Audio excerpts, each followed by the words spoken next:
afternoon, keepers of the cash. Gary B, the casual comic guy here, and joining me at least once a month or so on Savage Saturday, we have my good buddy Torsten. Torsten, what's going on, sir? Now, wonderful day. Had long sleep. It's 11 p.m. here. So right, and so Geof, Torsten's from Austria, so he's burning the midnight oil to be with us today. Exactly. I'm here. I'm like basically the home place of Arnold Schwarzenegger is only a few kilometers away from me. So it's one of the most savage places in Europe, therefore. And of course, all people do is walk around going, "I'll be back," things like this. Exactly, yeah. And they just quote Conan lines. I hear the lamentation of the women and the chopping heads of children and everything, whatever he says. But none of them are Robert E. Howard, so. Screw them. Right? But you guys hear him up there. We have with us tonight. This guy's got a 41-year career so far and ongoing. All right, he's did Archie Comics at Red Circle. He's done Doctor Strange. Yep, he's done Daredevil, The Nom. He's done Suicide Squad, Conan the King, Namor, Savage Sword of Conan, Conan the Savage. He's worked on Cole, and he's a Savage enthusiast just like us. But we are here tonight to mostly speak to him about his work at Conan, some of his past Conan work, what he's working on, what he just completed over at Titan Comics, and maybe a hint of what's coming in the future. We, of course, are talking about, we're going to make him big, Mr. Geof Isherwood. Sir, thank you for joining us this evening. Oh, well, thanks for having me. It is an absolute pleasure to actually sit down with you. There we go. Well, yes, I know. It's still light here in Ottawa and Ontario. So still nice out. A little bit of sun, Thorsten. So, you know. Yeah, and we didn't even talk about your teaching days too at Algonquin. So Algonquin, yes, that is a possibility. Or your storyboarding credits and all the stuff you've done. You've had a pretty storied career so far. I think my film work, working in comics was pretty much full time, but film jobs were, what can I say? I had a lot of jobs, but most of them are over in a short period of time for things like storyboarding. Might work for like 2 weeks, and then the director says, "Can we get him for another week?" And they squeeze it out of the budget. I've worked for 3 months on shows a few times, but that's the maximum. So it's and you never know what you're going to get asked to draw. You're going to get asked to storyboard, but we'll talk about that later. We'll get to it. What I'd like you to storyboard, but let's say hi to our audience real quick. We have Ruby in, Ruby G. Good to see you, sir. Thank you for joining us. Calm, Cool, Collected. We have Damien, Sleepy Reader. Good evening, sir. We have Otto Houlihan. Thank you for joining us, Otto. We have Stygian Dogs. Good evening, sir. Great to see you. We have another one of my co-hosts, Digger Jim. Good evening, Jim. Great to see you. We have Scott from Hoarder's Hide saying that's my favorite non-inker. There you go. And of course, so this is like and we'll keep saying hi as people pop in. Keith Dave, How you doing, sir? Notifications are going out. We're gonna have people populating in, and I don't like to interrupt my guests. So as they pop in, I'll highlight them. I'll give them a quick tip of the hat. But having you on the show. And Torsten and I, 6 months ago, did a show of artists we'd like to see do a story arc at Titan Comics. You were one of my picks, just because that run that you worked on Conan with, when you started out inking, and then you got to do covers and pencils and stuff. With Jim Owsley writing some incredible Conan stories, and a really underrated run of Conan the Barbarian. And not only my opinion, but also Torsten's opinion. We really loved the Jim Owsley work. We thought it was great. I really liked a lot of the Bruce Jones Also, stuff. his current work on Vampirella is also fantastic. In general, he's an amazing writer. Oh, yeah. And in some cool characters. But you got to draw almost everybody in that Conan universe back then. I went to Marvel because I wanted to draw Conan. I also went to DC, when I was young, looking for a job with whoever. But Conan was really it. And at the time, this would have been 84. Larry Hama was editing all the Barbarian books for Marvel. So I'd been there for a good year, and I finally worked up enough nerve to go see him. Nowadays, I'd be like, so what? But when you're young, if it's funny because followers now may recall, if you're old enough, that we would simply, as young artists, would be able to go into the offices and say, I've got a portfolio, and they'd say, well, the editors are here, and they'd all have row of offices and what have you, and you could drop by most anybody's office and show them your work, and if they were looking for somebody, or if you got on their radar, you might get work. Nowadays, from what I gather, it's not like that anymore. Can't just nothing's like it was, right? walk into the office, but then it was kind of like a big family business, really. So that was I liked the setup there then, of course. Well, able to do that. When you hear the old Marvel bullpen days, you picture a conglomerate of people just in a room hanging out, pitching ideas off each other, bustling about, talking about what needs to get done. It always had that sense, the way Stan Lee conveyed it to the public. Not sure if that's how it was, but that's how I always felt it was kind of like. Yeah. Pitching ideas wasn't necessarily it, because the bullpen people were production staff. They were doing art corrections or lettering corrections, doing coloring guides for covers, and those were what you would have called the Romita's Raiders at Marvel's. And so if something didn't quite come off, then they needed a correction. There wasn't time to send work back to the artists, so therefore they would just have people in the bullpen area, and I, as I recall, I'd see like 8 or 10 people at a given time working on something or other, or sometimes they're advertisements, you'd see in the comic, and somebody would be drawing one of those. So that's where I met Jack Abel and George Russos. Used to go visit George anytime I went to New York, because I was living in Montreal and was only going down to the city, say, a couple times a year. I wasn't staying in New York. So, I'd see George, and he wound up coloring a lot of comics that I was drawing, including Doctor Strange and perhaps some Conan. I don't really recall. I'd have to check credits. And Montreal is a fun place. I used to go there every year, multiple times a year. When I used to live like about. And by the way, by the way, I think you're the only artist that did interiors in the original Savage Sword of Conan magazine, in Conan the Savage, and in the new Savage Sword of Conan magazine. Because in Savage Sword, you did with Chuck Dixon a Cull backup story. And then, of course, the Roy Thomas story in Conan the Savage, and now with Jason Aaron in the new. So I think you're the only artist in the world who worked on those 3 magazines. Well, what happened with Larry is, when I first went in, he first gave me a try on for penciling on these Cull stories you refer to. They're 8-page ones. So the first one, he wasn't too sure what he was going to get. Excuse me, something in my eye there. And so gave me an 8-page Cull story and says, draw this in a week and come back and see me. So I did this, and I brought it back, and he was looking at the storytelling. It's all wrong. No, it's not what you do. So this is very important. And he did this for a lot of artists. He took tracing paper and he put it on the full pages, and he laid out the whole thing.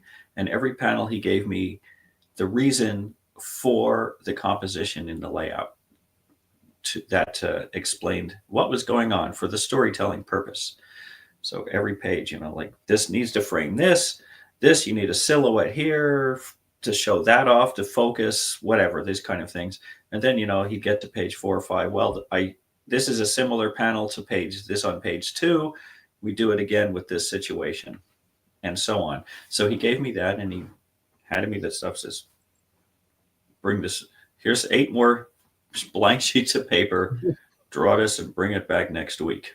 Okay. So, which I did. And and I followed his roughs. Definitely. I followed his layouts. So, you're like a good education there, huh? Well, yeah, and then because, well, I'll get more into that in a moment. But I brought it back, and he looked at the page and he looked at each one. Yeah, this is good. He reached in that big wide with the architect drawers, that big wide cabinet behind him, and he pulled out another story. Here you go. And he never said another word. It's like the kid figured it out. But he also said, I do this for a lot of people, and they go off on a tangent and they draw whatever they want. He says, I can't use those people because I want people that hand in the work like 98, 99% right the first time. I don't want to start picking over panels and start chasing them around. And can you fix this? Can you fix that? He's like, it's a waste of time. I want people who know what they're doing, get the job done right the first time. And of course, in the world of Dead Lies, nothing's perfect, but the storytelling matters. So that was the idea. So it was myself, people like Bob Camp, Mary Wilshire doing the Red Sonja. There was, at the time, Armando Gil was inking, and Dave Simons was another who's no longer with us, sad to say. He was sort of in the Wally Wood style, if you could see that. Some of the other artists who were starting out at Marvel at that time with him, because he was trying to build a stable of artists to use. Tony Salmons was another artist. Really people liked. He could count on. Mm-hmm. Yeah. So Mary Wilshire is one of our favorites. We just did a show about her. Yeah, she's fantastic. Yeah. So I got to ink some of her Red Sonja pages too. So it's funny that you mentioned I think I worked on Conan titles across a span of about 7 years total. And the interesting thing was after I was working on some of the Conan 3-issue miniseries just before they dropped the license. Exactly, the River of Blood and the Fiend and the Flame. The Fiend. Yeah, Flame and the Fiend, which is a crazy Ray Thomas story. I love it. And then I did a couple of covers for Death Covered in Gold that John Buscema turned out to have drawn. Yeah. And then I got the call, we dropped the license, that's it.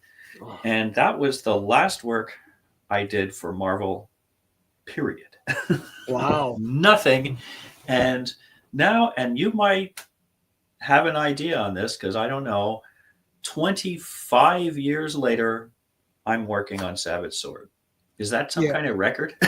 It is. And a great full circle. But I wanted to ask you too, because you said that you went to Marvel specifically because you wanted to work on Conan. So were you a Robert E. Howard reader growing up, or did you discover Conan through the Marvel comics? Like what made you a Conan fan? Through the comics. I read Almuric, for example, and a few of the stories. But once I got started into drawing, I didn't have a lot of time to read other things. In the 70s, like 72, 73, I started getting every single comic I could get my hands on. I read everything and I collected all kinds of stuff. I had boxes full of them. But 10 years later, once I started working full time, I didn't have time to read. This is a kind of job, you're drawing 7 days a week. Right. So that's, you read what you have to in terms of reference, but most of the stuff, I read here and there, and to this day, it's kind of the same. We're busy with so much stuff. We don't have time to read a lot. So that's kind of what happened. And therefore it was through the comics. Yeah. And I know when Conan came out, I was excited for the Conan IP to go over there, because it wouldn't have any of the big corporate shackles on it. To Titan, you mean?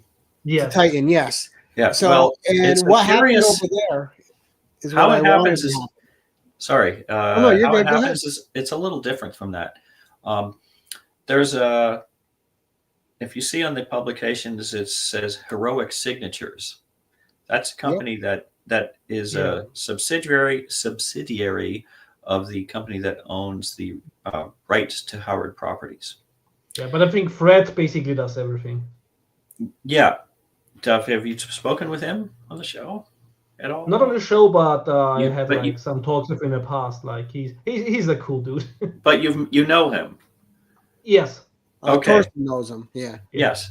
So they run the editorial side at Heroic out in LA, and it's not a large group, right? Because they only do a couple of comics. They do the Conan regular series and the Savage Sword and some other special miniseries here and there. Now, in terms of the publishing schedules and everything, Titan lets them know how many they're willing to do. So Savage Sword is still bi-monthly at this time. And I suppose if sales hold up or get better or however that works, which I'm not party to that information, that might change, but so far it's continuing. So simply spoken, the Heroic sends the finished product to Titan. They print it and distribute it. Yeah.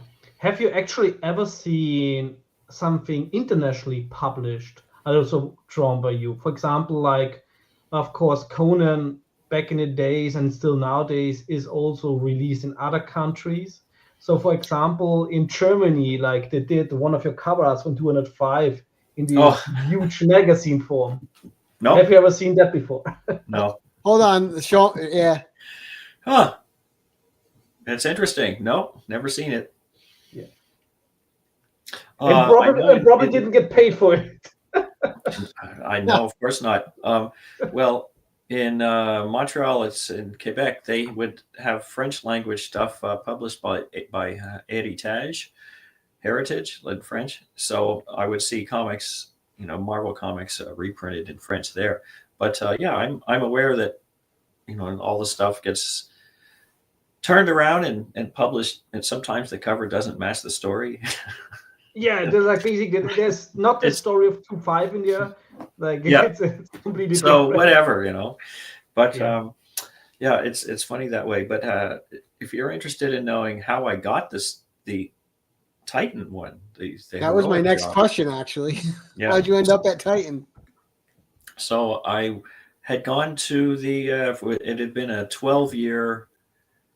I went back to the New York Comic Con in 23, October 23, and I hadn't been for 12 years.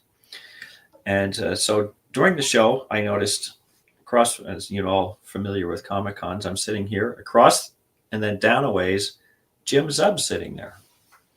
So we had never met formally, but we knew of each other. He lives in Toronto and I'm in Ottawa, so we're not physically that far apart normally.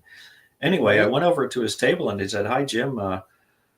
Be cool to draw some Conan again sometime." And I had my card, and he said, "Look, I'll tell you what. A couple of the editors are here. I'll send them to your table."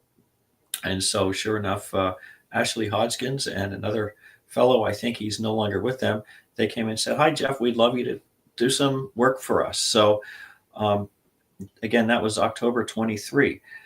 And we had a somewhat of a false start with another story that the writer liked my work, but preferred somebody else to work drawing it. I said, "Well, I'm not going to get in the way of that." So that didn't happen. So I was offered a pinup instead. So I did a cull pinup. And that still hasn't been published yet, but I did that first. And then it was the following March.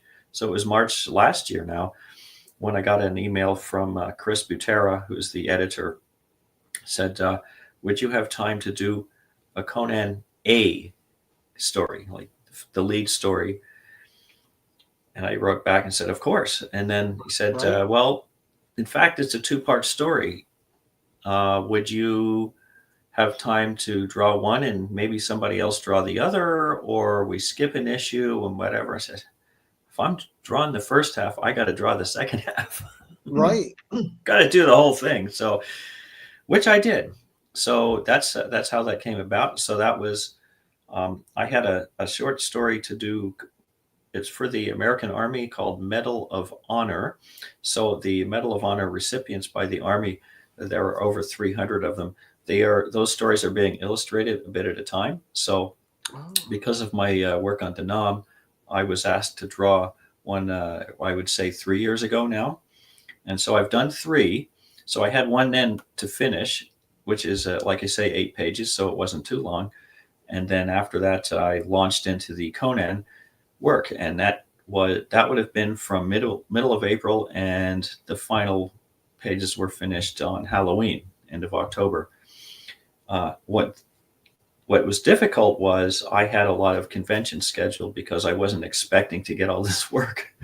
So, Right. so I was at Heroes Con. I went to San Diego. We went a week ahead of time already. I went to New York again, major conventions and a couple other smaller ones. So, each one of those is, 4 or 5 days missed. So for most people, that's a full work week, which you're not working. So that time would be lost. So I had to schedule to get a lot done while I was here at home. So I was just doing that 7 days a week. I also do a lot of commissions, and those were put back on the shelf. So I had I had about 25 of those, something like that. I had to park them again and just do Conan exclusively until Fan Expo this year in Toronto. If you're asking me that, I'll get to that stuff shortly. Okay. Thank you for asking. So anyway, that was to the end of October. And since then, as you know, with Savage Sword being, bi-monthly, I'm not exactly sure what's coming up, except I know I was asked to do a couple of covers for the time being. Nice. So for the regular series. So I'm going to be doing. There's a 3-issue series coming up first, which I was just doing roughs today to see if that's kind of goes over well, and the other would be potentially for Conan issue 25, which is sort of a it's a special issue rather than part of the regular series. Probably a double size or something. That's all I know is I was originally asked to do that, and then I found out it would be yesterday only, could I do a cover for this other series, which is going to be a special series. So again, I roughed that out already, and we'll see how that goes. So but beyond that, Chris said he has me in mind for other stories. Plus, I also wrote a few that I've sent in. So we'll see what comes of that in time, But I'm not expecting something just to leap out immediately because of the schedule. They don't. I think they're pretty well booked up through issue 12. So after that, we'll see what comes up. And you do have experience writing before, just like with Doctor Strange and. Yeah, with this Doctor Strange run, I very recommend. I think it's not enough talked about.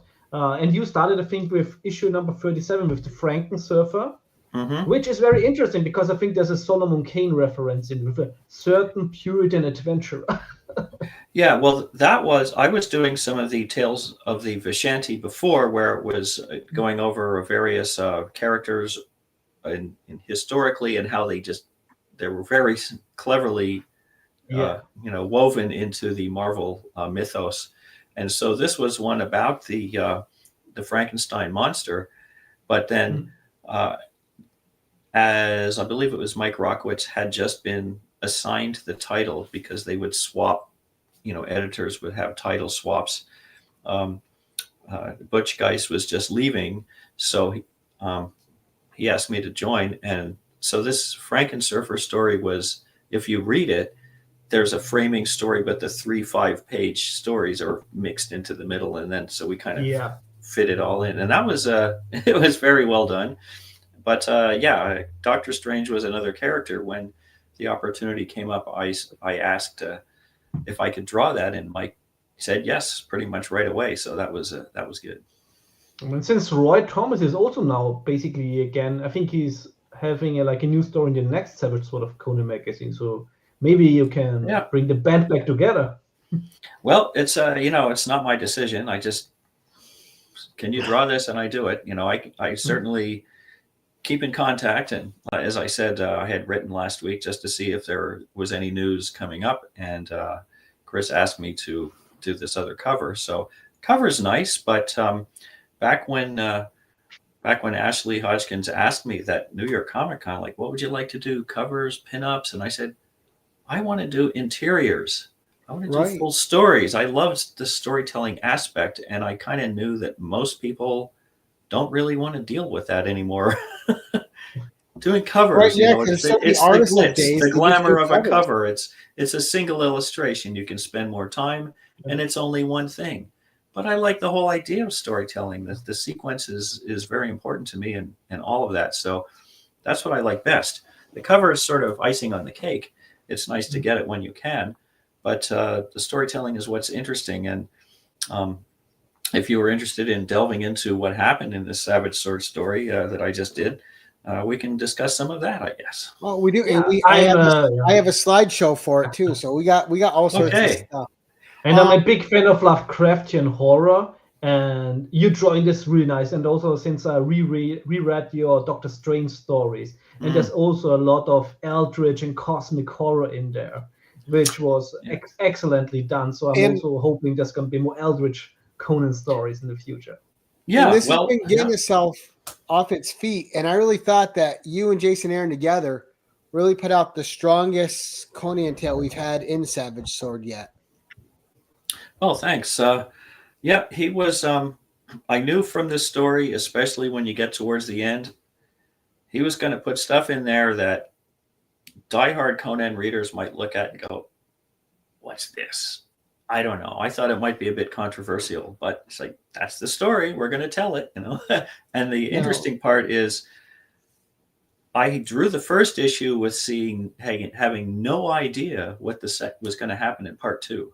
So I was reading finally, you know, when I got the script for the second one, I was like, whoa, I wasn't expecting this. And wow, look at that, you know. So yeah. It's such a great ride though. Yeah. And I mean, not only his storytelling, but your panels, and I got examples, but before we delve into this, I just wanted to ask, like, what has made Conan stay with you all these years? What is it about the character that keeps drawing Geof Isherwood back to him? To me, I thought about this a long time ago. I saw Conan as more of as a real person I could relate to. He's not me, of course, but it's often like, you know, but he's that hero character that so many people aspire to in terms of, you know, if you've got a problem, who are you going to call, right? And here is somebody who he has this, you know, he has this fighting ability that's second to none for his world, and you know, he's supposedly a barbarian. He comes from really rough, tough background, a real underdog story to start with, but. And of course, he hates magic. He's sorcery, because you can't stick a sword and kill it.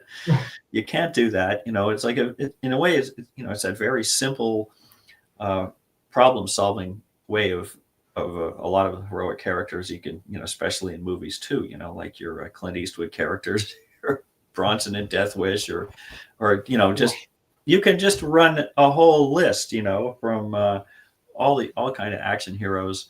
Men and women action heroes now, it doesn't matter. It's all fun. But yeah, I somehow saw him as some more tangible and real, I guess. Even though I always enjoy drawing costume superheroes as well.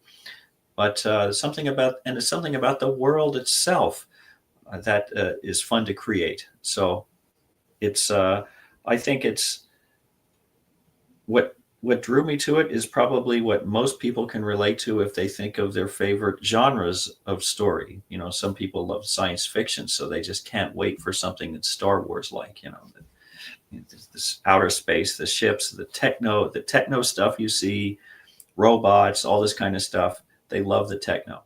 Some people love the old world too. They love, you know, medieval stuff, or they like period pieces that way. People tend to, you know, for whatever reason, get attracted and drawn to certain eras. And so for some, I can't really say why, but I just enjoy that the Hyborian world. I guess there is also that imaginative element that it's not really medieval.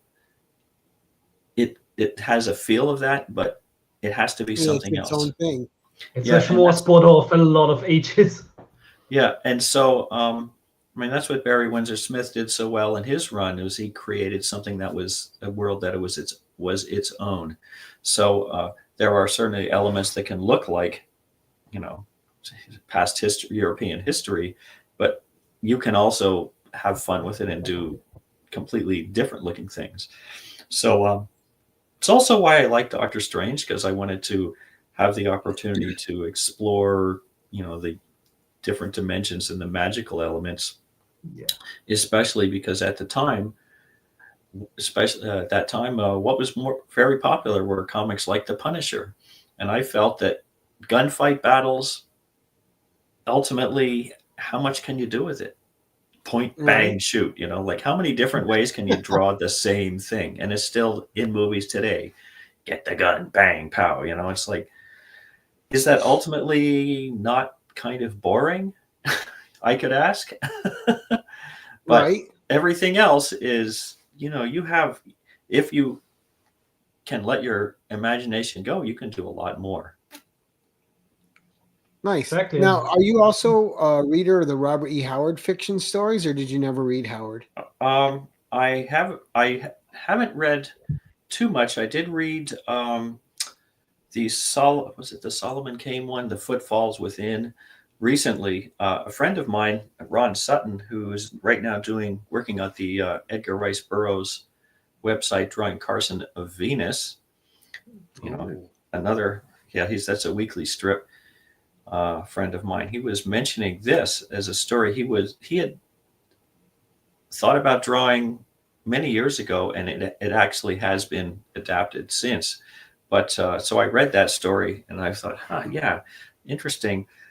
How that came across now, you know, all these years later, is because Right. I had read a couple of Conan stories, and I was struck at the time by just the strength and gravity of Howard's depiction of Conan and that world, and I could understand right away how this character and the stories had so much more impact than a lot of other writers have done, you know, at the time, or similar kind of things like that were yes, as pulp stories. There is that purple prose idea, but at the same time, there is something in his writing that was authentic and real, and really came from his core, Right. which I It think can't be comes across. duplicated. Yeah. I know, and you guys have like the distinguished honor of bringing Conan to a whole new generation, much like Roy Thomas did back in the day and Barry Windsor Smith. You guys are doing that for a whole new generation I hope of so. readers right now. The funny But thing let's get is, to the slides here. We'll let you talk. I have to say, the funny thing is, though, I often talk to young people. Why are you drawing Conan? Who's that? You know, like Arnold Schwarzenegger. Do you know who that is? No, and like, okay, Right. it's time to educate the young people and get them excited, because it's not a video game. You know, what can I say? Yeah, it's What can I say? It's something different. Except for world. Conan Exiles. Right. Yeah. All right. Anyway. So let's get to. So we got some highlights before we get to it. So this was from your call story, Right. which is just a fun little tale, like you said, 8 pages, but it's fun. But I think it went over 4 separate sort of Conan issues. Like it was like ongoing. Yeah, well, I had done some of these, and then I graduated to the bigger stuff. So, and then now we're gonna bring this up again. So we're gonna talk about your new work, but this is just some of the ones Torsten highlighted, and then I also highlighted them. I'm gonna have some because notes what I love about this, especially, and this is something that modern comics are often lacking, is that the artists, maybe because of the deadlines, maybe because some are not getting the best pay, but the backgrounds are often suffering. And I think especially in your art, you give a proper eye to detail to the background, so it's easier to immerse in this world. Well, that's to me very important about the Hyborian world, is to put the backgrounds in, because it's not characters in front of a blank vacuum. It is the place. And this story here, This one I was very happy with because Roy asked me, what kind of Conan story you want to do? And I said, I want to do something of that kind of desert Arabian feel kind of place. So he picked this one out. And so it was based on the Treasures of Tartary. And so this one, I had no real deadline problem on this. I think towards the second half of the part 2, then I kind of had to get it finished. But I thought, oh, I can have fun with tones. And then you'll notice on the news story, there are no tones. And that was because I had concerns about the printing quality of the first couple of issues. And they came out kind of muddy. And this was the editors were talking to me about how, and the other thing was I was able to meet everybody in San Diego last summer. And they said, yes, they were concerned with the fact that the printers probably hadn't printed black on newsprint for quite a while, and they kind of had to get used to it again. So what I did with this was, these tones are watercolor graphite. So I would shade with pencil, and then I could wet them, and I still have those to this day. So that's really good for more precise type work. And so I'm thinking next time I do some sort of Savage Sword thing, I'm going to go back and do tones, because doesn't mean it means I'll do a little bit less inking, but maybe I can add some of that depth back in, because they've really ironed out the printing process now. Well, and I love the perspective on this too. So this one thing I like about your art is you're not afraid to hit different perspectives and different angles in your styles. Well, yeah, it's just, you got an image in mind, and this is what you would call sort of the chessboard shot, right? Larry was talking about that too. And something you want to do is to be able to set the scene, and with a wide shot, so that your reader understands where they are, what they're looking at, and then you can put the camera anywhere you want, and the reader or viewer doesn't have any confusion and isn't asking themselves, well, where are they and what's going on and all that. In good storytelling, yes, you can, hide some information and reveal it after, but you have to give your reader a really solid sense of where they are, so they never get jumped and pulled out of the story wondering, where am I, or who is this person talking to, or where, any of these questions. You don't want this to happen. It's the same with a TV show or a film.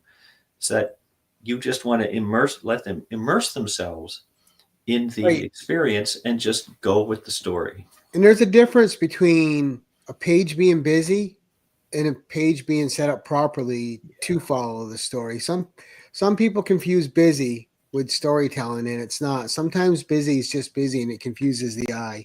It's really important to be able to follow the story through the art. Yeah, well, and I'm also a big fan of having the title introduced in a very creative way, and this is why I just love the start of the story like that. Yeah, now that was, I think I just left space and was Vicki Williams there who would have dropped it in. And oddly enough, Torsten, this is one of the things I've highlighted, and the ones that were coming up on mine too. Is I just thought, what a cool looking. I love the body horror. I love the body horror, Lovecraftian and eldritch horror with the sorcery. It's just. Well, if you see the page before, I don't know if people haven't read the story, but the idea is this guy he slammed him against a tree and killed him. Yeah. So this guy comes back to life, but they all have these helmets of briars and thistles. And I thought the guy would just, have a face. And then I see in the next page, well, draw this guy with all kinds of eyes like those demons you'd see. And I'm going, oh boy, this is weird. So I even, put them on his hands. He's on his tongue. He has an eye. I thought, well, I got to draw one on his tongue too, Because this also reminded me of one of the panels from the Doctor Strange comics. There was also like something with tentacles with eyes on it. Yes. It was fantastic. So back to this was I love doing this other story too, I have to say. So and unfortunately it's like they didn't ask me to do anything else for a little while.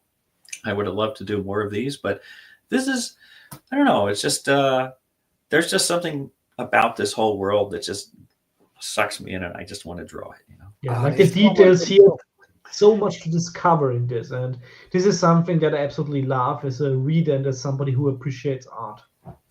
Well, and of course, you know, this is the treasure vault, so I can't draw walls and two little piles of coins. It's like it's got to be stuff everywhere, and it's like the typical person's, it's, you know, storeroom that's not well organized.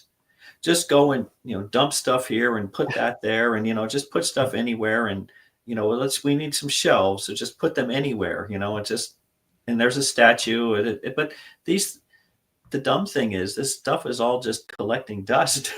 It's in the way. Nobody gets to look at it, but the king is like, no, it's mine. You know,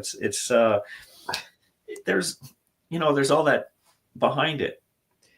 Now, Nicholas had a question before we move on here. He wants to know, he always wanted to ask an artist if you guys have a choice of the font by the letterer to keep some of the harmony and overall design of your pages. Well, in this one, the font is Vicky's actual lettering.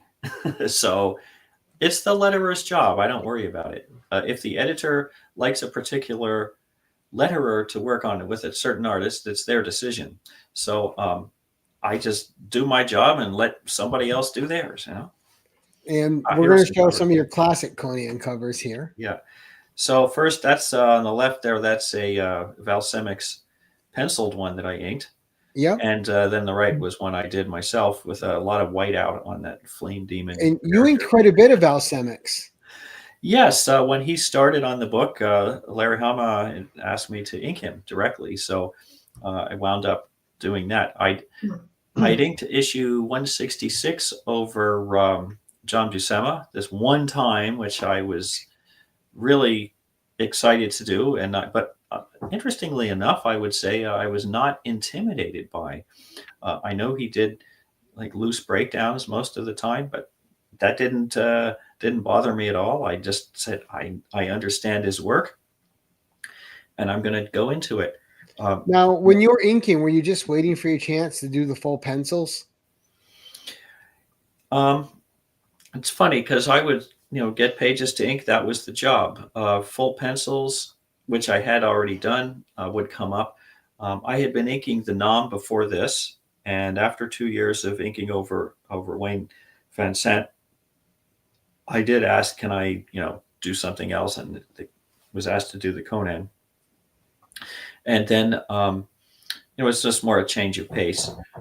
This one too was curious. Sandu Floria inked it, and at the time, I felt his inking looked too modern for Conan. I don't know how you all felt about that, but of course he has a really great touch anyway. So it just struck me at the time. I'm thinking maybe some of the rendering techniques was better suited to a modern title, but ultimately, I think that's a 90s issue for the most part too, with like the changing of the technology. Late 90s, early 2000s. It was a little bit more vibrant. Yeah, but nevertheless, I did this as full pencils, so no, he did a fine job. I mean, he draws really. And I love this interpretation of Cool Gaff. It's fantastic. And that's one of my favorite covers, the 197. Oh, good, thanks. This was curious because, you know, Larry was saying, I want Red Sonja and Conan fighting together in this. So again, this does not have the Hyborian world background. And I drew her right away, and I'm saying, where am I going to put him now? At first I thought, oh, this will be easy. And I kept going over and over, and I got to have her sword right across his face in a way, but he's looking back like, don't poke me in the eye. But the one on the left, the Conan 200, that was, I believe that's William Johnson, but I suspect Larry roughed out the did the rough for it because he did layouts. I did the covers for, I think it was 198 and 199, and then this one. So interestingly, I never met William as an artist, and Val, as you know, this what year was this? Like 89, 90, this kind of range. It was last summer, 2024, Charlotte, North Carolina Heroes Convention, when I first met Val Semix 35 years after we were working together. That's crazy. We finally met in person after all that, and he sees me, Geof and Val, a big hug, and wow, great to see you. And it was a cover for 211 that had sold on Heritage for some big amount, and he had that proudly placed on his table. It sold, I think, with the buyer's auction, it was like $11,000 or something, and I'm just going, somebody was foolish enough to spend that much. Well, okay. Yeah. But yeah, this wall covers are amazing too. Nevertheless, this was definitely the Conan 199 was roughed out by Larry, and then he split. So, have you all heard the story about how someone like Larry or say Carl Potts why they would rough out and do rough designs for so many covers that they were editing? You ever heard that? No. Larry said as editors, they didn't get paid a tremendous salary, but they would get paid $50 for a cover design like this, a cover rough layout. So he'd go to lunch and he could draw 3 of these at lunchtime. So he'd make $150 for lunch at lunch. pretty productive lunch, huh? Yeah.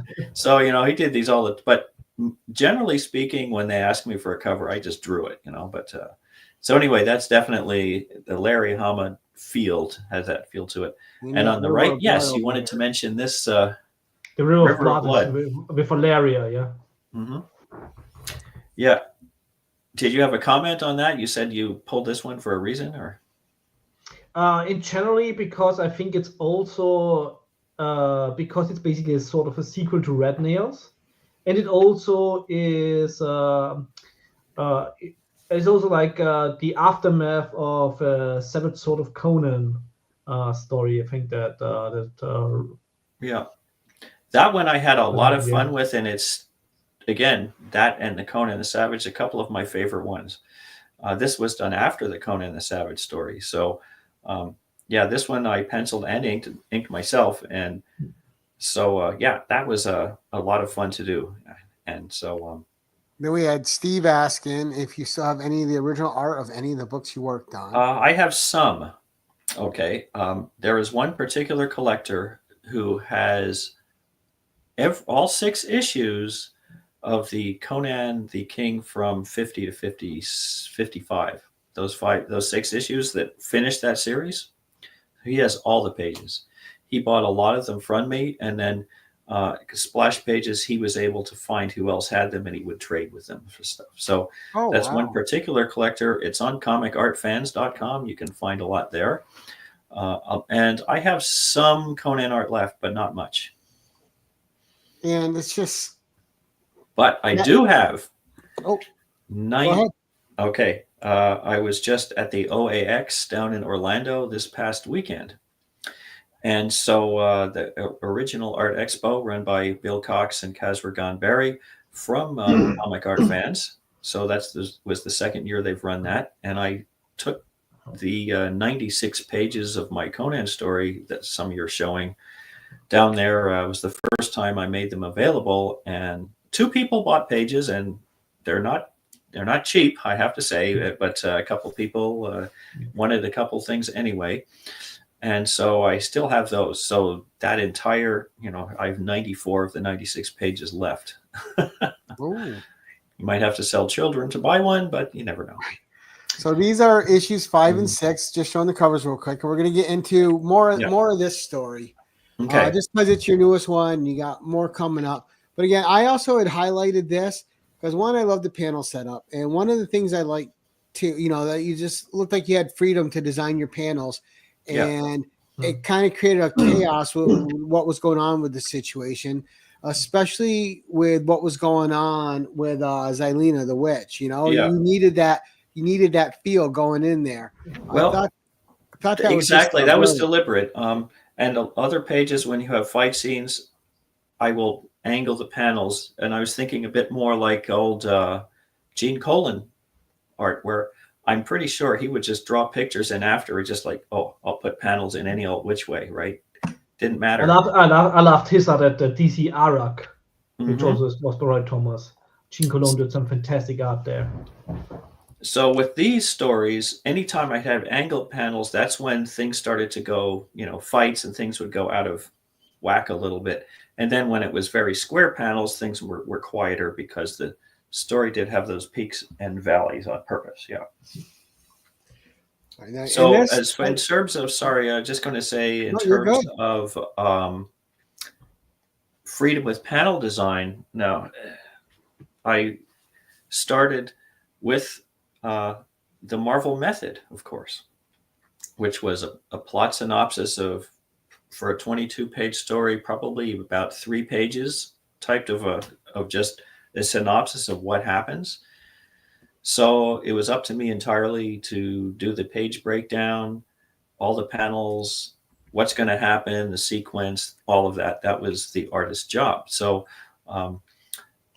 that kind of feel has stuck with me ever since. So even though I nowadays will be working with a full script, I still feel I still feel the freedom to shift panels. Sometimes you need one panel should be divided into 2. Sometimes you can take 2, put into 1. That would be, say you have a character says one thing, second character says something else. Well, you don't need 2 panels for that. Maybe you put it together and they both speak in one panel. That frees up space somewhere else. Because that's the thing with comics. You only have so much space to operate. It's a compressed form of storytelling, right? Yeah. So the reader has to help fill in what happens in between often. And if I expand a page, then it's often to perhaps add a reaction, a close-up reaction for someone. And there is a part way at the end of the story that I deliberately expanded the number of panels in that page. But we'll keep going. I'll see what you come up with next. Yeah, I'm a big fan of the Marvel method, and this is why I also love your art so much in that particular sense, is because for me it's very important when I read a comic, if there would be like no text there, could I still follow the story? The visual storytelling aspect is so important. And here, with those 2 stories, if I would just look at the art, I could still follow the story and know what is going on. And this is missing in a lot of modern comics, sadly. So I'm very happy that you're bringing it back to Conan. Well, the funny thing is, I did have script, so I also planned the panels so that the caption and balloon placement would fit. Now, normally, I would also do balloon placement with the script. But it wasn't necessary. Your letterer here with Starkings there, Tyler, they were able to figure it out themselves without a problem. But yeah, and his lettering's fantastic. Yeah. And so let's see here. Anyway, just continue. I'm kind of blanking at the moment, but just continue. Yeah, because you're back, and what we get treated to is a 2-page splash from you, which was a great reintroduction to have you back in the Conan world. Well, Jason wrote those into the story actually, because he would always know the left-hand page was with the even numbered page. So page 1 was not a splash; it was a series of panels, and then page 2, boom. But we would do it usually is I'd strip a wide panel across the top like a widescreen movie, and then I could run panels across the bottom. That's pretty much it. Until the second issue, when I got the opportunity to do a full real 2-page spread. Now, this one here, I put this in because I just love the perspective. Conan's, I know he's in the forefront, but he's still clearly bigger than everyone around him. It's almost like from a Dutch angle. Right. And the woman, Xylena, the witch, he's got her. He's subdued her, but he's also protecting her. So you get a lot of who Conan is as a character just in this panel. One, he's looking at everybody and they know he's not to be messed with. Two, he's got her and he's in control of what's going to happen with her. And a lot of this, without saying it, just has the feel of who Conan is. This is very important too, because especially in comics, in the writing, you have to be able to establish the character or the personality of your, I should say, the behavior and personality of your characters. So I don't say character twice. You have to establish it fast. A couple of word balloons, how they say something or what they're saying, the reader has to understand very quickly who they are, because again, you don't necessarily have a lot of time to and many pages to figure this out. You only have a few panels, and this was the thing. One thing I wanted to point out that's true is that every time we get a script or anybody gets a script, it's a written form. Doing this is an adaptation of that written to a visual form, the same as a movie script to film it. So no matter how much description you get, the artist or filmmaker or whoever still has a lot of decisions to make. Even if you're given a camera angle, there are a lot of decisions to make in drawing it that the writer simply doesn't put in writing and should not even have to. So again, this one here, I just felt that I needed to show the hunting party in the background and Conan walking out. We've already seen who, we know it's him, and just the fact he's got her slung over his shoulder and he's carrying her like a child, like. And there's a great sense of depth in this piece too. And then in the background, we see where they are, because before this, you're inside this cave. Now, these two I have here together because for me, these were really important and I loved them. You can tell on these two panels what their moods are, what they're thinking, how they feel. Everything's conveyed in their expressions. And there's nothing you need to put word-wise there to know exactly where these characters are in their minds right now. And for me, one thing I have to say I really liked about Jason's script was he made this Xylena character much more modernized, or because she's has like an earth goddess worship and feel to her with the magic. She's very much more modern in that sense, or you could say feminist. So she clashes a lot with Conan in the story. And these scenes with the two of them talking, those were actually my favorite to draw. Because it's the interplay between them, that as you're talking, the acting, I love that. The nuance that I think Jason put in the story, we could add more nuance than you usually get in a Conan story. So their relationship was the backbone of this for me. Yeah. And ultimately, it turns out, I was thinking, this is a Hyborian era Harlequin romance in the end, isn't it? And just the fact that there's butting heads, but they can't help each other. Yeah, they have this attraction. Yes. And I love this panel too, because this does a lot. So when I think of Hyborian Age and I think of Conan in these dirty little towns and cities and stuff, I think of them like they're dirty like this, like they're crowded like this, like there's always these little mobs around of people during the day times. But then you see them, like a public execution. That's a big deal, right? Everyone's out. Everybody shows up for a little bit of blood. Yeah. You got the snow beneath their feet. That's, even though it's in black and white, it's like snow and mud. Yeah, and the woman with the spoon on the left there, and but it's just a great establishing shot of what's going on. But to my mind, the main thing is you look at Xylena, she's being led forward, but she doesn't look particularly worried, does she? Exactly. She's like she knows, standing tall. Yeah, but you're reading this probably going, she knows something that we don't, or she's got something in mind. And this is, I'm just sometimes I'm kind of curious to find out what readers thought, because I mean, I know what my intentions were, and Yeah, Jason no, your did body his. language on it's great. Yeah. But even if you go back, there was a page, a panel before where she's walking along, and it wasn't any of these, it was a different one, but she's even walking from behind, and she's looking sideways and looking out at the mountains. And it's like, this is my domain. She's barefoot in the snow. It's nothing that you show here, but it's in the story.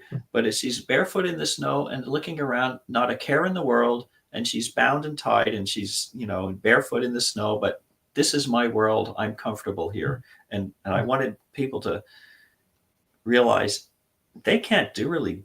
What can they do to her, really? They'll never. These foolish people will never get the better of her. And another thing that was great about this story too is, Conan's up at his years here. He's the king, and he's still learning, right? He's still gaining experience. He's still able to question things, and he's still able to learn from those questions. He's able to build relationships with people he wouldn't normally build a relationship with, because he can see there's more than what meets the eye going on. And well, he's able this to call out history other isn't. people. Sorry, yeah, the history matters. She points out later, how many witches have you killed in your life? So, but here, and of course, that area on page 4, she brands him with right through his armor, his leather armor, his chest, right into his chest. She does something to him, and the thing that I found interesting was his behavior is a bit off. Okay, so certain things happen when you go. There's a scene where he gets angry, as you just showed. That other one where he's looking angrily at this foppish king. When I drew him deliberately to look quite different, because I wanted to show the contrast. He gets quite angry that she's going to be burned at the stake, and he just rides away. And I'm thinking, I'm drawing this going, Conan would never do that. If he didn't like it, he would have gone and rescued her right away. So there's something's not right. He's definitely not himself. And so these were certain kind of this certain kind of behavior we were trying to get across, so readers would go, yeah, I don't know, that's not something's funny here, but that's right, he got zapped. With her wiping his blood off the sword that he was holding when he broke the guy's arm. Where people, I don't think, if you read this story quick, you're not going to catch that she's able to ensorcel him and curse him because of the blood she dropped from that blade. She ensorcels him first, but then she curses him after when he doesn't rescue her properly. So he leaves her to these dogs. Isn't it also funny that your Savage Sword of Conan career with Carl started with a scene of an execution? And your comeback also comes with an execution. And I like humor and comedy quite a bit, and everybody just asked me to draw lots of dead people and corpses. And so here we are. This scene here. This was, I have a little short tale I can tell you. This is Xylena's village. And you might think, oh, she had a village, like a dozen people or something. I was thinking, no, I think her village should be at least 100. Lots and lots of these other women who are all, they had to get out of the savage, male-dominated type world, and they had to go live on their own where it was safe. And once this villain of the story comes along, they're no longer safe, and this is what happens. And so I had to draw these piles of dead, burnt bodies. Of course, naturally, a lot of people think Holocaust, right? And so naturally, there was that element that I'm thinking of. But at the same time, I was thinking, how am I going to depict them correctly? So I was out in the back deck and barbecuing some chicken drumsticks. And so drumstick would be kind of cooked. I'd look at it and go, yeah, they kind of have to look like this. The mind. Well, and this is important That's our mind, I tell you. I don't know. But part of the thing with this scene is you notice very flat, square panels. This is not action.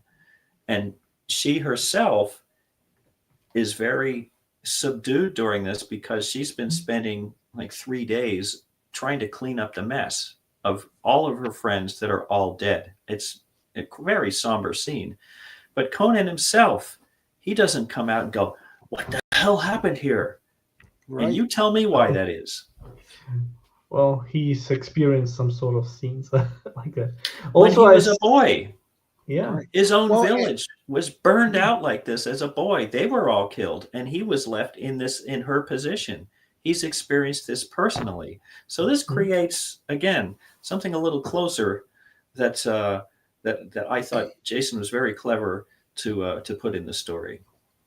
Well, I thought this was good. Like Conan being I arrogant. I said I have to leave now. purpose.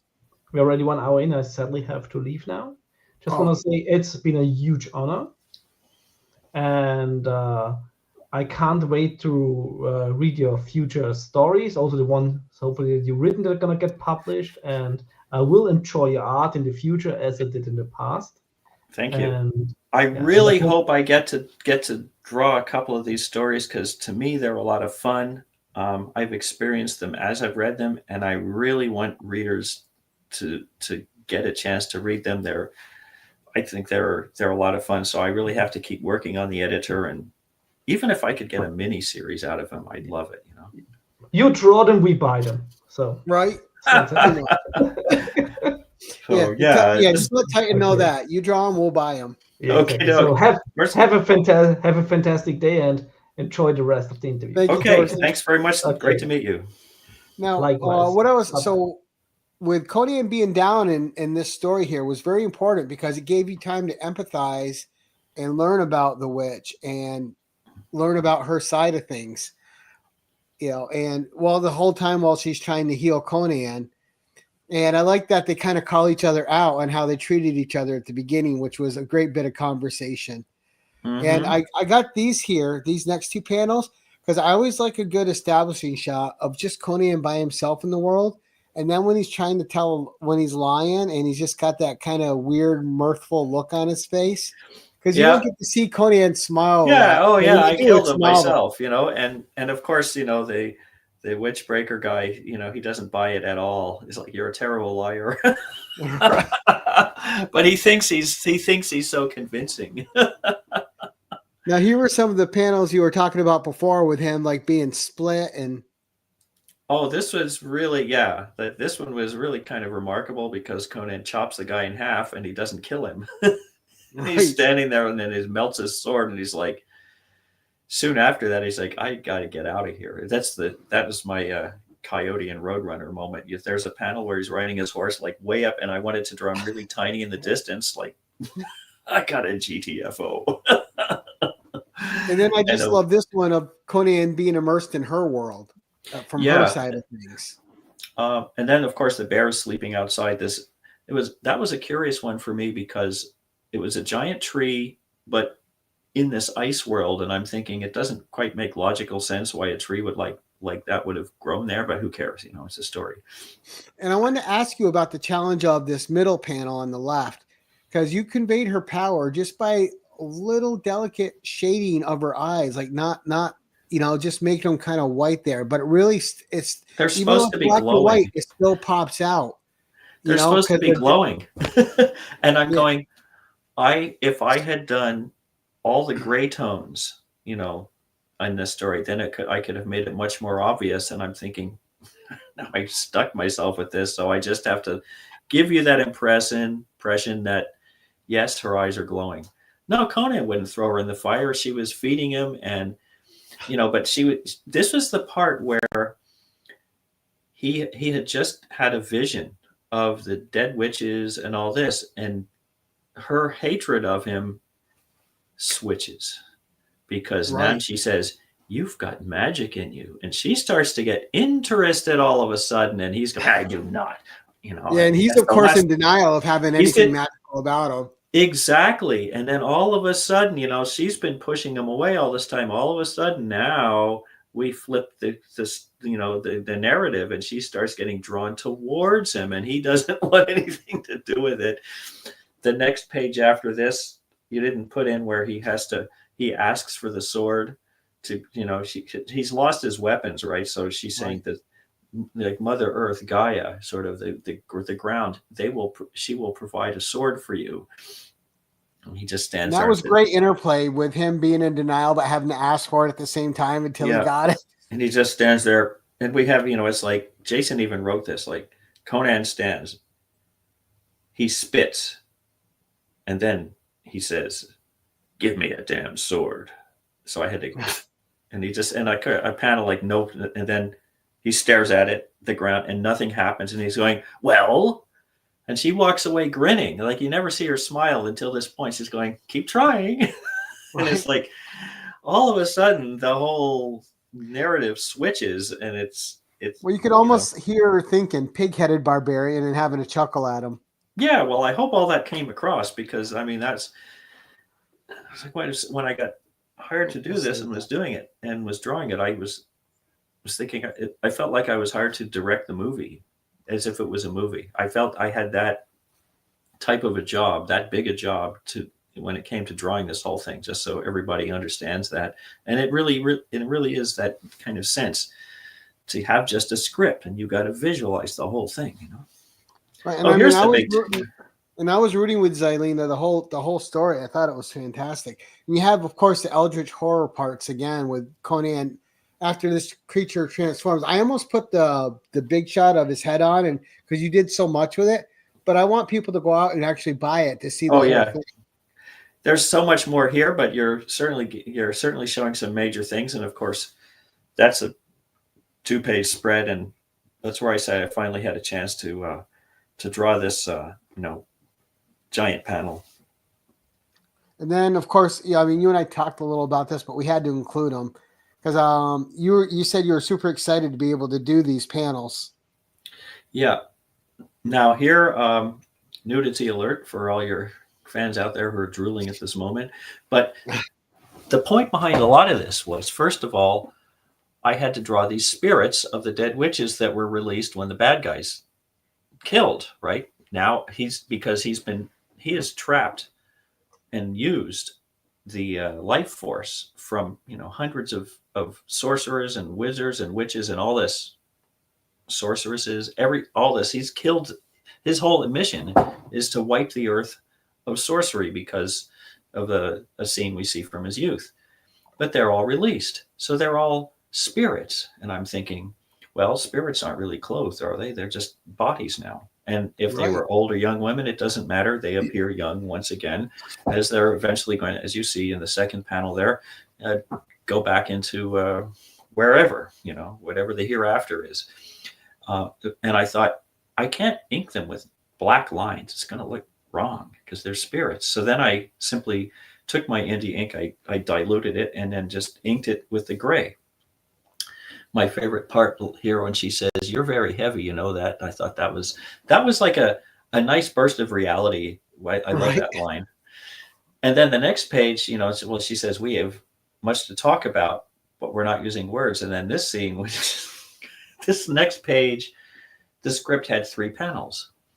Xylena says what she does, then there's a close-up, and then there's the third panel was supposed to be them, getting together. And I thought, that's too quick. We got to play it out, got to string it out a little bit. So therefore I added the first shot, but I'm thinking, I asked the editor originally, I said, is it okay if I show them nude? And then and I was thinking, Xylena, when she goes, poof, she bursts her armor and stuff away because they can't exactly, get together if they're fully clothed, right? So he said, yeah, you can do that. It's a mature audience comic. Then the kiss is that. And I'll mention something about Conan with the tattoos in a moment. So then we get the third one, but he's trying to pull his pants off there. And so then we have that panel of all his clothing, boots, everything falling. And the last panel, it took me about 2 days to figure out what to do. So the center image, I thought, I got that, but I thought it's not enough. So I thought, double exposure. I want that faces, the facial expressions, that part, that kind of feel to go in there with it. And then I had the whole idea for the page. The other thing with Conan too is he has a beard the whole story. I felt kind of strange drawing him with this full beard, because to me, Conan is always clean shaven. So it seemed a bit odd. So when we got to this part where the tattoos, I thought, okay, she really just draws lines on his face, which are runic figures and this sort of thing. But if she's going to draw them around his chin, she has to shave him off so you can see them. And I thought, yeah, that's the idea. Also, as the story advances, at this point, you'll see the only part of him that looks like the king is his belt buckle with the lion. So the further along we go in the story, the less trappings of his of royalty he has, right? And also Right. even the beard, the Conan beard, is part of King Conan, but even that's gone at this point. So I wanted that, just that the slight visual elements of him disappearing. Again, it's something subtle, and you may have noticed, you may not, but it's something in that I wanted to put in there anyway. Right, and I like the last couple pages, which people will have to buy the book to read. Oh yeah, that's completely took me by surprise. I was not expecting that at all. So But definitely it makes such perfect sense. it does. And the only thing I can say about the last page is I would love to do a spin-off. All right. What do you think of that? I'd love to It'd do a be nice. spin-off. Now, I did notice Zenobia was never mentioned in a King Conan story. No, because as far as I can tell, she's passed away already. That's what I was thinking had happened, because Khan's quite a bit older, and Yeah, because this is pretty much the end of his reign as king, because after this he goes adventuring, right? So he essentially doesn't really abdicate; he just abandons and that King the throne, King Conan run. and Conan Jr. Khan is the new king. So yeah, he just takes off. Right, but he always had the tuggings to go back out again. It's just his sense of responsibility that ever kept him tied to the throne. Yeah, that's true for the period of time he was. So, but even back in the Conan the King stories that I drew, those last 5 issues where he faces Thoth Amon, he wants to get out of it. Then he's always kind of, but like you say, there's the responsibility involved and all that. So, but he wanted out, Oh yeah, and we saw that a lot with the King Conan comic book. I mean, that was a great 55 issues. That is an easy run to put together and really understated in how good the storytelling is in those. But also we had a question from Steve, Comics of the Voice. He wanted to know if you've actually had a chance to work with Jim Zub on a Conan story. Not yet. No, I met him that time at the New York Comic Con, and then over last summer in San Diego, we all met again, and we had a nice Conan panel. Joe Jusko was there, Liam Sharp was there, Dan Panosian, Richard Starkings was there. The entire editing staff from Heroic was there. Titan Comics had a lot of people there, so it was great to really meet everybody from the top down and meet some of these other people I didn't know. I mean, I know Joe Jusko. We've known each other for a long time, of course, but right, because again, he was doing paintings and covers back in the day too. Terrific artist. And so it was great to meet Dan and great to meet Liam. But Jim really was laying out a lot of what's going to happen in Conan for a while for Titan. So he's got they're creating a Howard verse, because Howard wrote, of course, stories across time quite a bit. Cull from way earlier, Conan, and then Bran McMorn and Dark Agnes, and even Steve Costigan and El Borak, and these characters, and there are Solomon others. Kane. Solomon Kane, of course. I keep forgetting him. So, and Dark Agnes, the Chastelone, she's one of my favorite Howard creations ever. Like, her origin story is insane, and it's one of the more brutal origin stories. Yeah, it's so good. So, so as they were doing this, I'll answer you in a moment if we can pull that up shortly. So the idea is to create this Howard verse, and then there are story elements that show up like in Conan's time, they'll mention something about Kull, or something from Conan's era will go through. So that's something that's Conan and the Black Stone. That's a whole storyline. But I think the whole idea, of course, is to be able to introduce the other Howard characters that aren't as well known, and just bring them into prominence so that there's more of a fleshed out, wider world of Howard. And there's a bunch of us Howard read. readers that are dying for that love so many of his characters that nobody knows of. All everyone knows is Conan. It's like, guys, he's created so much great characters. Yeah, I mean, it's like Conan's like 95%, and Kull's 2%, and Solomon Kane's 2%, and the 1% is like 0.1% of the rest. Like, who are they? People ask about Red Sonja. Of course, Sonja was a character that he created for the 17th century. Right, she carried a pistola and a rapier. Yeah. She wasn't the Red Sonja. The Red Sonja that people know was more of a Roy Thomas creation. He combined Dark Agnes and the Red Sonja character into the Red Sonja that is in the comics. That's right. So, for example, that's why the story had the River of Blood. We had Valeria, because I figured Red Sonja's out and about quite a bit, but she wasn't featured very much. So, of course, Red Nails was as Howard's final Conan story, right? So it's such a great story too. Really dark. Yeah, I have the Treasury edition, and I even read that again recently. Barry did incredible work on that story. Love his drawing, love his work on the book, and the Song of Red Sonja I also read again recently. So just classic works that really, I think, brought a lot of us into loving the character and wanting to draw stories. Right, and there's I don't know how to describe it, that sense of high adventure, right? That you don't get in a lot of things these days. You don't get that pure adventure feel from a lot of stuff. Is that right? I can't. I mean, for me, I don't. Because I haven't seen. So, well, I think there are still in the indie world, there are still a lot of titles that try to bring that kind of feel back up. I think there is. So anyway, let's see what we have. Ever think you'd be able to... Oh, okay. It is curious because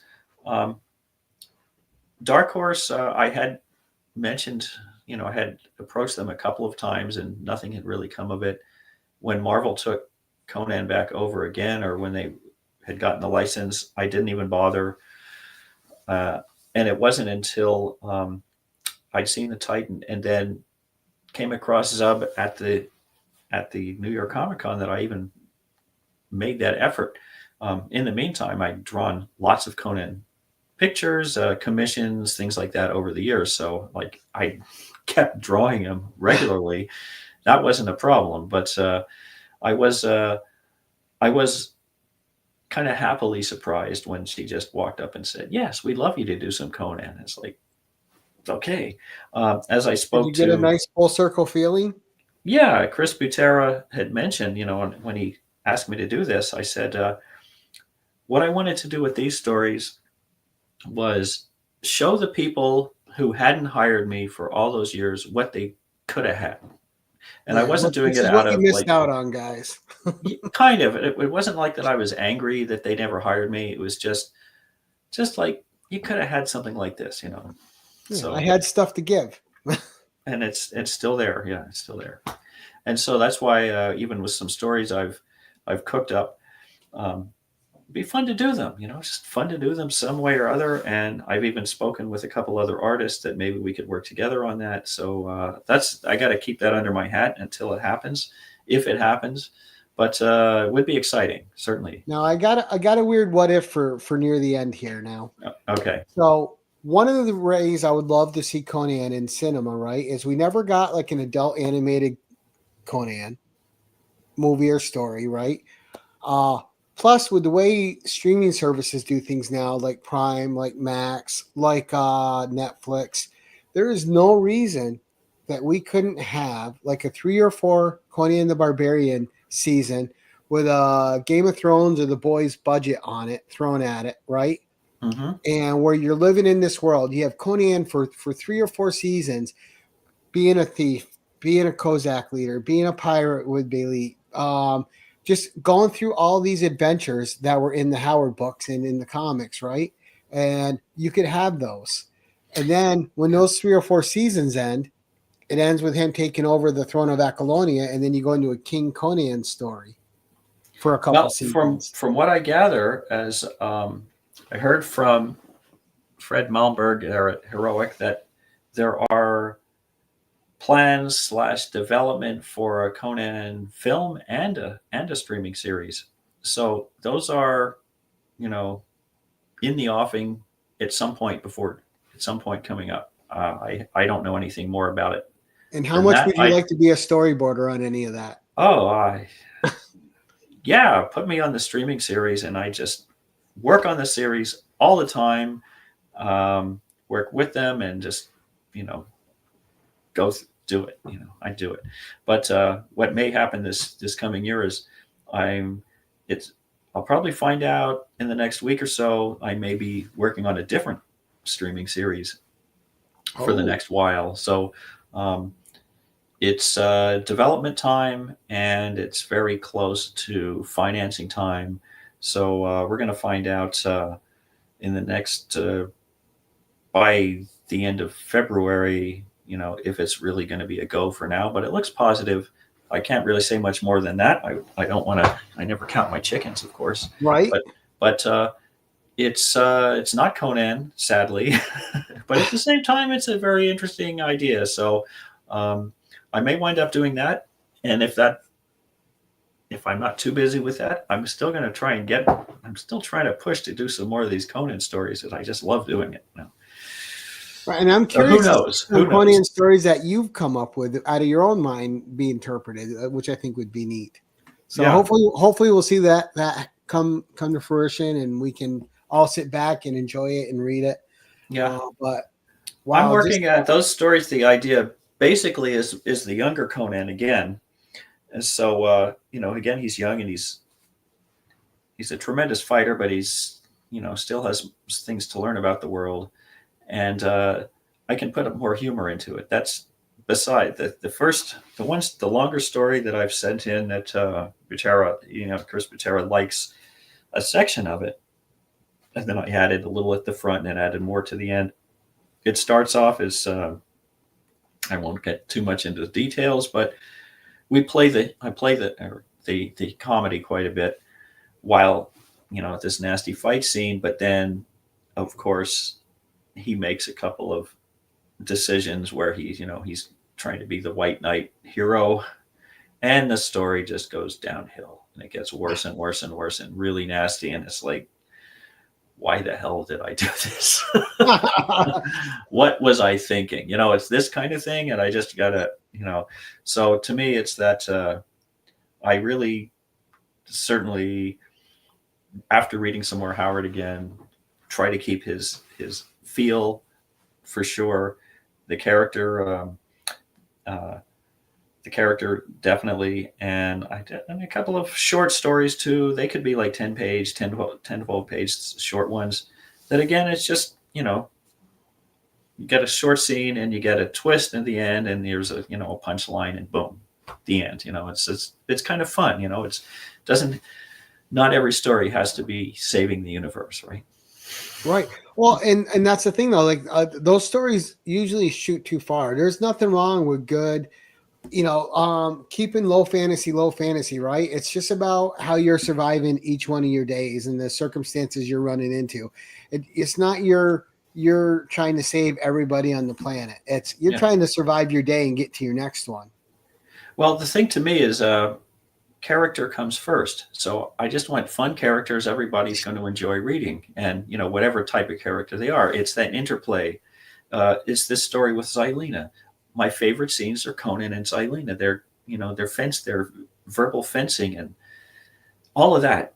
Yes, the fight scenes are cool, but I don't find that really difficult to come up with. I find it's pretty easy to do the hacking and chopping and then and designing, all that. That's pretty straightforward for me to do. But the other stuff is where you really get into the character get Right. into You that. notice like what I highlighted are the character moments where That's right. it gives you a peek inside the character's head and how they think, how they operate, who they are. Those are the most interesting panels to me. Yeah. If you think about, you ask anybody about movies they like, what do they remember? I remember this car going off a cliff. Not necessarily. They were what was the guy saying when the car went off the cliff? They Right. remember lines of dialogue. They remember those moments. That's I remember when so and so said this, right? And that's the kind of stuff that we really try to focus on too, and to give a little emphasis to, so everybody can just get. The thing is, we all get so excited to draw these things because we love the characters, right? And so we want everybody to enjoy reading the story as much as we did drawing it. Right. And I gotta say, super successful in this 2-story arc. I literally thought it was phenomenal. Thank you. Like Thank you I've very read much. it. I've read it twice already. I just enjoyed this arc so much. Everything about it felt just really, really good. It was spot on. And so now I've described a few other bits and pieces. Then you'll read it again and start to see visually how I put it together. Oh, the one thing I did want to say, there's the scene with Xylena. Just that you had the picture of her, it's like she is the beast or whatever. Conan's riding on the horse and she's down here on the ground with bound, right? Right. He offers her a drink.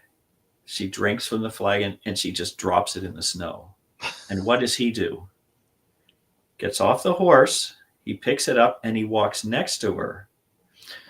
So originally he's in the dominant and she's in the submissive, or the position, as you would call it. Right. And then they're on equal ground. They're on equal ground, and at the end they have their little back and forth, and she makes him angry. She gets his goat, and what does he do? He gets on his horse and rides away.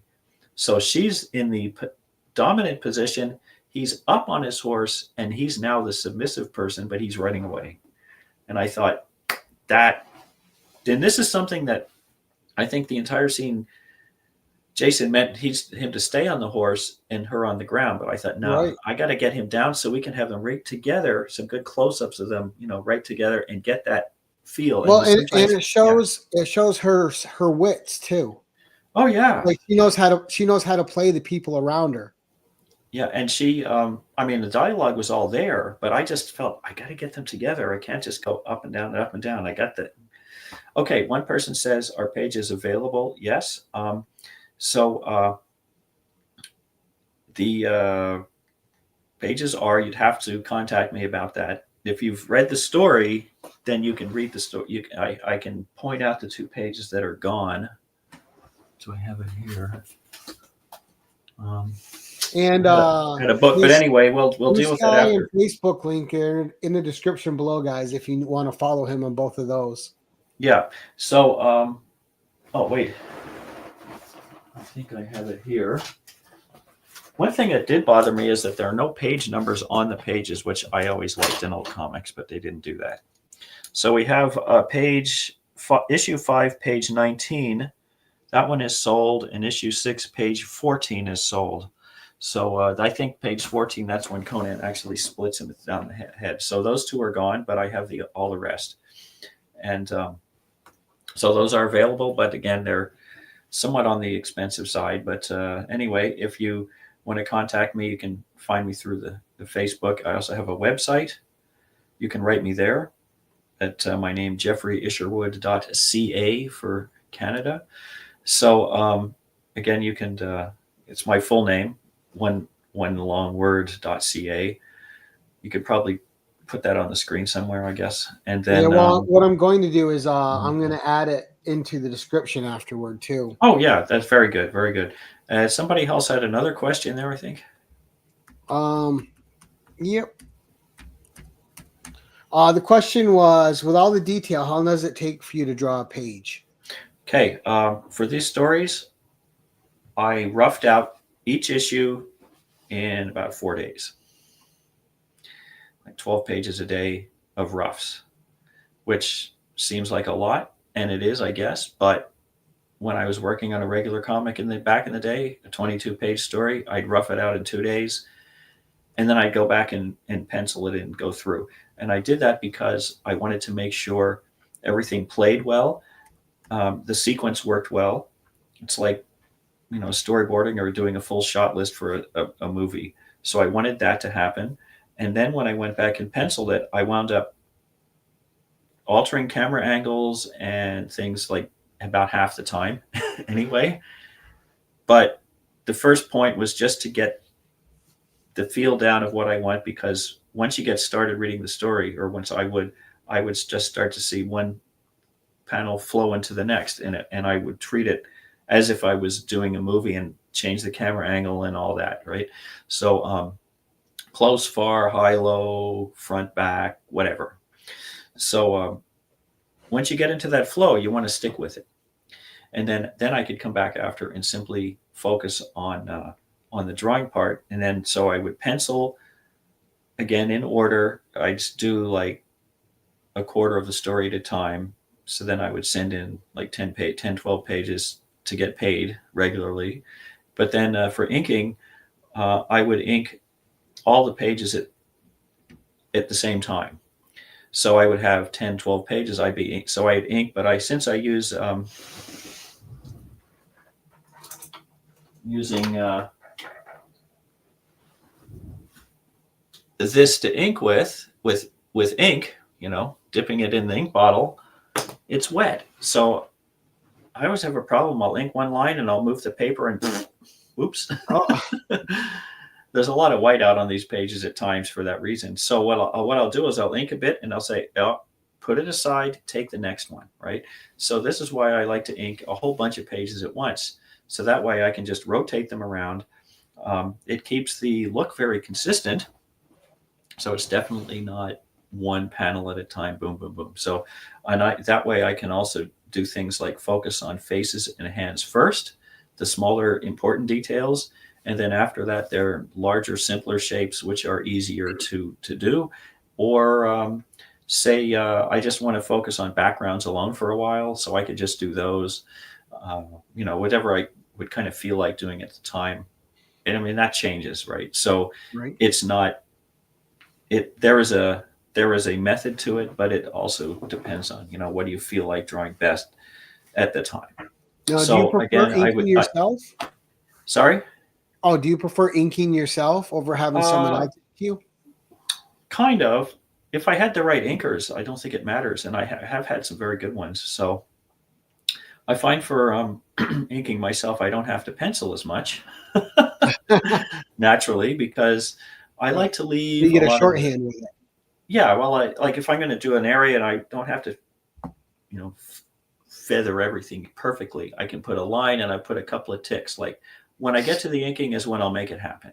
I don't have to make it idiot proof for myself. So I can focus on the composition, the figure drawing, the lighting, this kind of thing first, and then I'll just deal with the inking at the same time. And then the other thing would be, though, I might do something more like breakdowns, but then when I'm inking, I might say, I don't like, I got to add a bit more here. So I'll go back and redraw a hand and add more detail, then I'll ink it, right?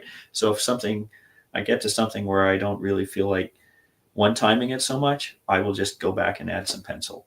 So I'm just really very much used to working that way. And most editors seem to ask me to ink myself anyway. So what am I going to do? Right.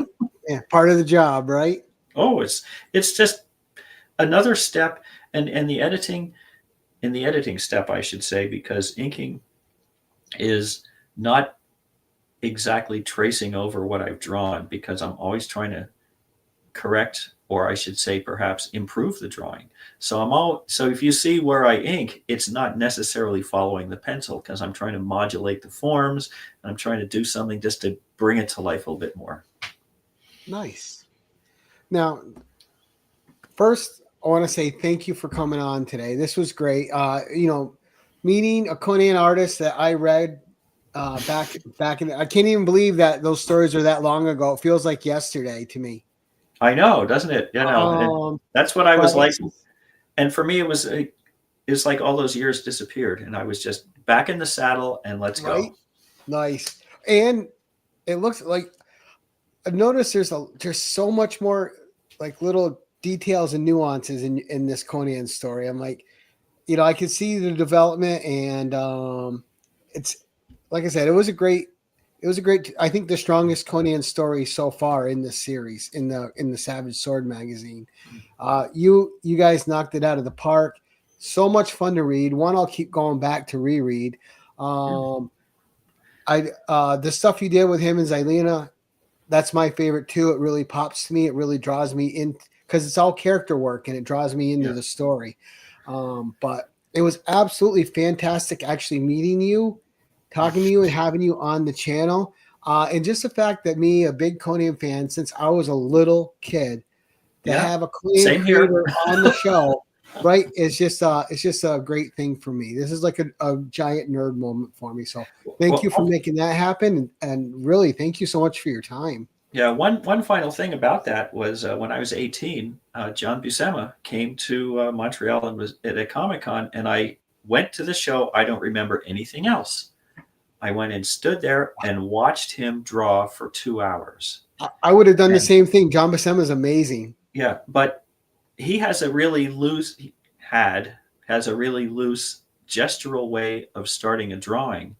He's just like, he's gonna, do something like this. And ever since watching him do that, I always started drawing the same way. Some people start, drawing some little thing like this and this, but to me, it's like, what's the line of action? What's the motion? This kind of thing, right? And from there, he would just build the figure, and I learned from that.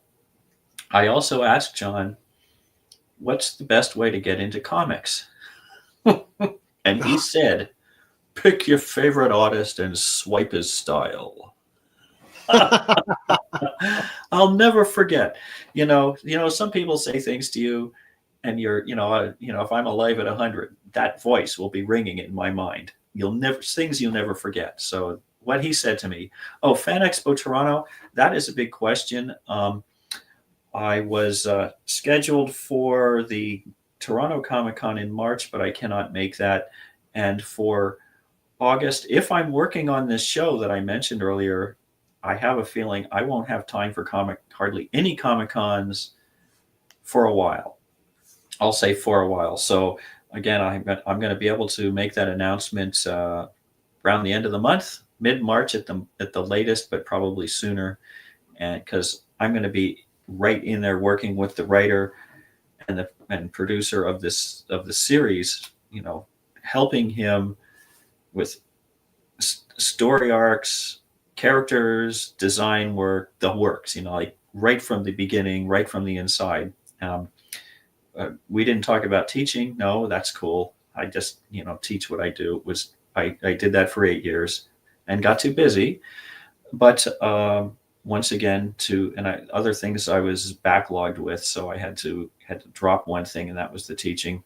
But I've also worked on, I'd say, over 85 film productions in the last 25 years. So wow, this show is again a chance, like the comic, to really sink my teeth into something big and really help the show from the start. And that's very exciting. So we'll see what comes of it, but I still want to do these Conan stories given the chance. So I was going to say best of luck to you, but I hope that doesn't take too much away from your Conan time. Well, it would for now, but at the same time, I want to do the stories, they're fun. Right. I got a kick out of writing them, and I'm thinking I want everybody to read these just, because it would be fun. Well, it's nice to have you back in demand in the world of all things Savage here with Conan. So, well, that's it. No, it's great fun to do it. I'm super happy to have been able to have this chance to come back and really, work with Jason. It was terrific stories. These 2 issues, it was really a lot of fun. And I know you're very busy, and just once again, I wanted to thank you for taking a little bit of time out to come on my small little channel and allow us to talk to you and learn a little bit more about you and the things you have coming up, and to get the insights, which are always just so precious for us readers to get a little behind the process. Yeah, it's Yeah, the creative process is curious, but the more that you can put yourself into it, personal experience and things like that, you can put into the work makes it unique. And just how we get ideas sometimes. The chicken drumsticks. Thinking, Right. Well, you never know where inspiration's going to strike, yeah, right? and it's like, oh, I got to make these things look burnt. Like, oh yeah. So and it's this horrible stuff I have to draw, and I'm how are you got to use gallows humor sometimes. I don't know, just to get through the day. And my wife's going, how can you draw this stuff? You say because they pay me to. Oh, if you have a moment, so Geof, there's where the can business. People find you next? Next? Yeah, well, like if people that are following you, where's the next place they can find you? Oh, well, I'm still on Facebook and I'm on BlueSky now, and it is not. It's the Joe Jusko one, right? There's Joe Jusko's. When I got these from Titan I got a few of them from Titan Comics at San Diego, so I had to get some. So shout out to Joe Jusko once again. Otherwise, in terms of comics, I just have a couple of covers coming up. And as far as the show goes, well, once that is official, then I can announce what it is.